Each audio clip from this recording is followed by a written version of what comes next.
tell us how you met and how the casting process was like? It started with Instagram. In 2020, I made a short film. There were some Cape Verdean people from the diaspora that had started following me, and Alice one of these people. And I had no idea she was an actress. The first thing that I thought was, wow, she looks like Nia. We did a open call for casting. The casting was her reading the letter that Nia says at the beginning of the film, and then I decided, okay, she's the Nia. She sort of has this really big presence that looms throughout the film, even though we're not seeing her. How did you work with having that emotional depth in your character? First of all, yeah, I really wanted to work in this movie. Like, I knew that the movie was be doing in Cape Verde and with the Cape Verdean director, so I really wanted to do it. Well, how I worked, first of all, I stayed like 3 weeks in my family house in Cape Verde, in my grandma's house. I think there is a thing with the Cape Verdean soul that has to really be connected to, and in order to feel it, and also in the movie. So that's why I asked Denise, and we talked together. And I think it was the best choice to stay a little bit and not come with this Parisian accent and soul directly. It was a lot of also about imagination, talking with my grandma. What were some of the challenges about shooting on an island where, you have to ship things in? There were many challenges. You cannot rent material. And yes, in fact, the production had to put things in boats or in plane, like even to have many options of clothing, tanks full of clothing, because if something is missing, you cannot say, let me go quickly to the mall. So everything had to be shipped. I have to say the production team of the film was so amazing that logistically, maybe there were challenges, but no one told me. And I was able to just focus on my work. And it's really a privilege. It's incredible how many resources a film needs. I was a little bit overwhelmed, and it was also a motivation to try to do really my best for the film.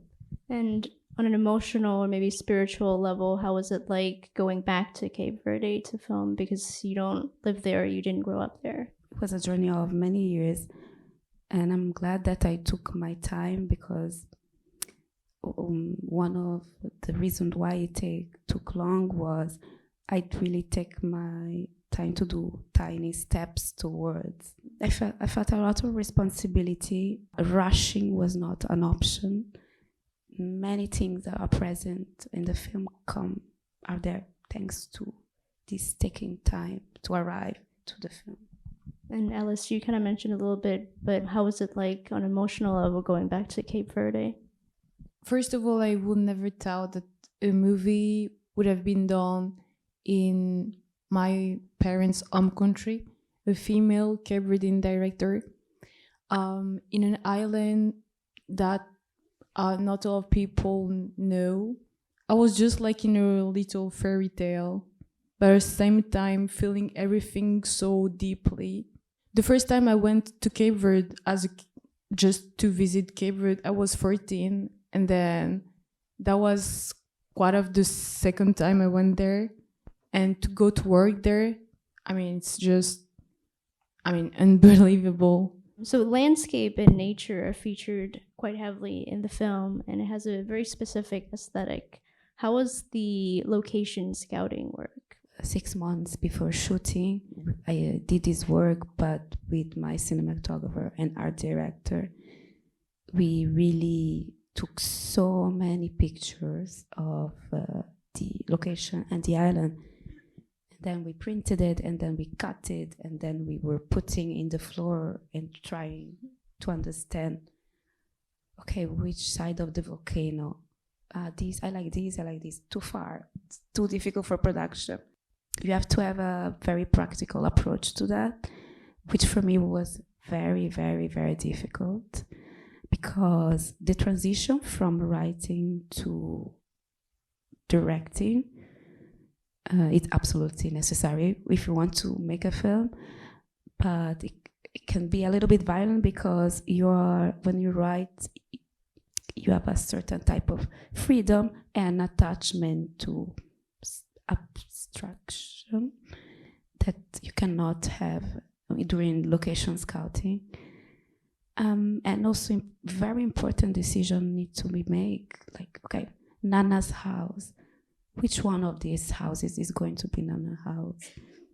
And I have to say, for me, it's location scouting is one of the hardest parts of filmmaking, because it's for me the biggest step from leaving my screenwriter role and start fully owning the fact, okay, this film needs to be directed.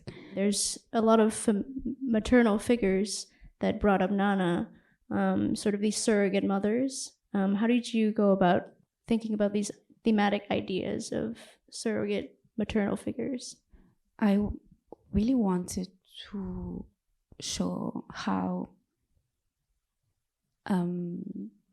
this child is raised by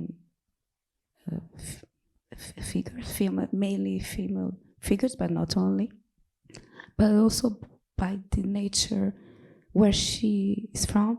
And I really wanted to transmit an idea of this environment is going to give her everything that she needs to survive, and not only survive, but to be a happy and healthy person. And also from this comes my intention and wish to follow Nana over the years, to understand her better when she's a young teenager. But yes, for me it was super important to build the attachment to Earth and to the community, because it's something that I think, generalizing a lot, but in the Western world, this is going to extinction, the idea of community and the idea how Earth is there to support you. Speaking of Nana, I felt like the two actresses who play child and teenage Nana were so perfect. They seem like they have the same personalities. How was the casting process like for both of them? Nana Child, we found her in 2021, so 2 years before filming, in a kindergarten, and she's literally, we decided, okay, let's go to kindergarten, let's look to younger child, and maybe in 1 or 2 years could play Nana if we manage to do this film, because when you are in the process, you don't know when and if you're going to make. And so the first kindergarten that we visited, we opened the door and she was there, and I wished that she would be my Nana, but I also was ready to accept that maybe no, because sometimes things change. So 2 years later, when we opened officially the casting of the film with my team, we went to all kindergartens on the island. And for the teenager, also when I decide the child, we look for someone similar, and it was very important for me to find a credible. Sometimes in films, when people grow up, you don't believe, you see the trick of cinema, and I wish to feel connected with people, to feel connected with Nana, teenager, as much as they did as a child. And sometimes appearance helps. And I was super lucky to find Sanaya that plays Nana, teenager, and I think she's amazing. And Alice, how was your experience working with teenage Nana? The first scene in the movie, the first time I saw Nana, Denise decided to do something. So I could not see Nana, so Senaya, the teenager, for like 2 or 3 weeks. I don't remember. She didn't wanted us to just cross path or something. And we really met during the first scene that we saw each other.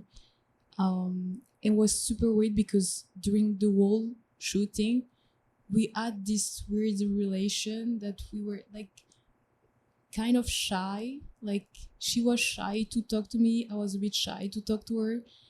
And we just smile at each other and we're super, not embarrassed, but like kind of shy.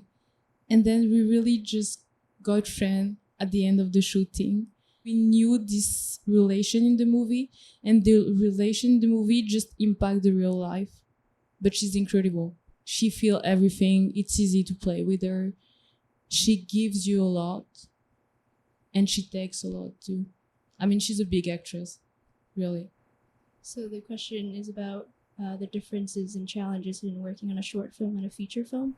One of the main challenges is you always need to know as much as you can what is the story that you are telling. Because in our case, we didn't film chronologically. What we did is film childhood and then the adolescence, but in the middle, it was not chronological. And with so many scenes, it was sometimes I had a doubt. Am I telling exactly what I want to tell?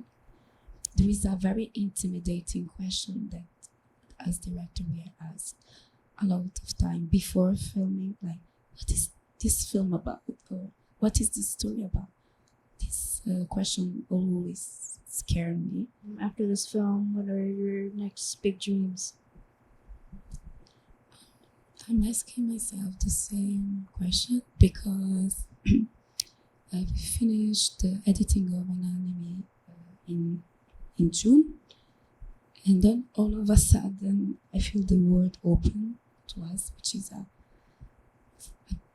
gift that I was not expecting at all.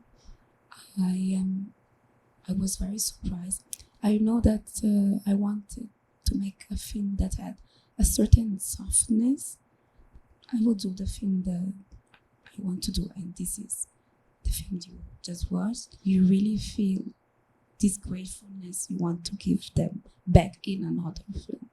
And again, I'm not in a rush. I think it's my process doesn't need to run to another project today.